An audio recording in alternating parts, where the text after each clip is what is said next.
Alright guys, welcome to the next episode of the M. Night Shyamalan review series. This is episode 11, Split, from 2016. M. Night's last film went back to his roots with horror thriller vibes. This film continues along with that. It follows a group of girls who get abducted by this man for an unknown reason, and it is eventually revealed that he has this split personality disorder. Weird things ensues, great acting ensues, which is a shocker for an M. Night film, and some surprising little twists occur. So let's get into the review. I have never seen Split before. I've heard good things about it, and now I understand why there are good things said about this movie. The acting, number one, the girl who plays the lead actress, I'm so bad with names. She was pretty solid. She was in The Witch. She was also in The Menu this past year. She was pretty solid. All the girls, they did a sufficient job at acting, and their characters were pretty decent. But the main one was the Beast, the Horde, the main villain, Barry. Well, I guess not Barry, but Dennis, his split personalities. He was absolutely phenomenal. Shyamalan directed his ass off.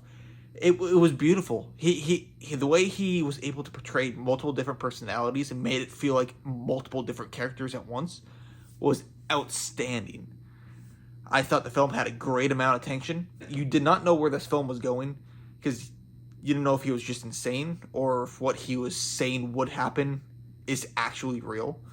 And when it ends up being a very specific way, I enjoyed it. I'll get more into the spoilers with that. The story itself of the girls getting abducted right from the opening scene throughout the entire movie, it's just a lot of tension, building. Even when Barry, Dennis, Kevin, I guess I'll call him Kevin because that's his real person's name. Kevin goes to see a psychiatrist, and the psychiatrist is actually very good for him. She believes in all of his personalities and how his personalities could alter the chemical state of the human body. Some of them would have to take insulin while other personalities do not have to take insulin. It's kind of fascinating. I don't know if it's true or real or how that works, but it's a cool idea, and I bought into that idea 100%. Shyamalan is very good at coming up with these little stories, and whether he executes on it or not is always up for debate. He always has cool premises. Whatever. You know what I'm saying. But this film, he executes on it, and I think he executes on it perfectly. I think the tone of this film, Shyamalan hits it home, and he gets it all right. It's awesome. I'm just going to get into the rating because I want to talk about the spoilers. The rating gets a B+. This film, man, after The Visit, Shyamalan's back. This film solidifies that he is in fact back. So yeah, this movie gets a B+. This movie's great. I loved it from beginning to end. There's just a couple things that knock it down that I will get into the spoilers with. This film, let's just talk about the spoiler, the plot twist. The Beast is real. He is able to alter his body physically to be this super being, this superhuman monster thing. And some people might find that a little hokey. I thought it was a great little payoff, and I would have been kind of disappointed if this Beast did not end up being what the film was hyping him up to be. He had to be this supernatural entity. That's what he was going for. I liked it. I thought the psychiatrist was fantastic throughout it, kind of keeping him in check, knowing who he is, what personality he is at any given time. It was all pretty neat, and how she was able to discover that this is in fact not Barry she's talking to. It's Dennis, the bad guy, I guess you could say. Not a bad guy, which is interesting because none of the identities within this body, even though he's doing terrible things, they're not necessarily bad.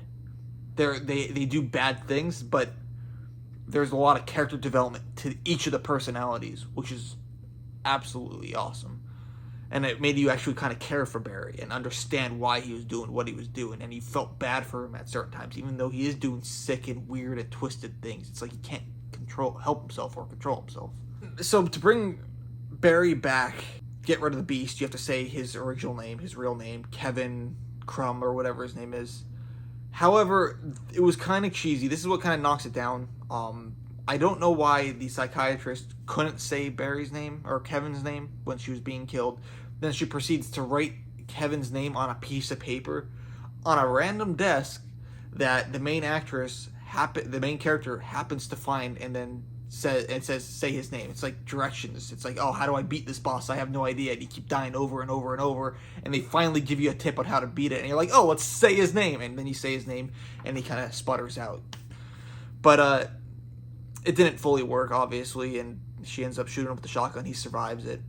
It was just a solid movie. It's just some stuff like that some leaps and bounds, some story elements that I didn't fully hit home with. This film I thought was fantastic. It was a thrill ride from beginning to end. All the acting was great, especially because Shyamalan is a terrible character director, I guess you could say. Again, he went for thrills. He is a master of building up suspense and thrills. There was a couple jumps that got me, and I'm a horror fanatic, and very few times do jumps get me anymore.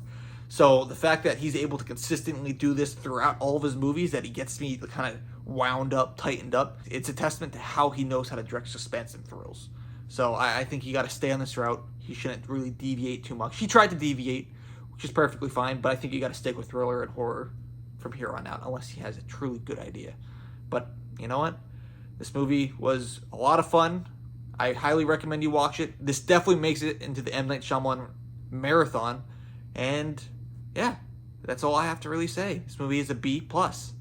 The next film I think came out a few years later. I'm not sure. It might be 2019. I could be wrong. And that is Glass. Oh, so yeah, Glass. This film is actually a sequel to Unbreakable, as there's an end credits scene basically with David Dunn, and it kind of sets up the final part of this trilogy. I've never seen Glass before, so I'm looking forward to it. Alright guys, I will see you guys next time. What do we call you, sir? First name, Mr. Last name, Glass.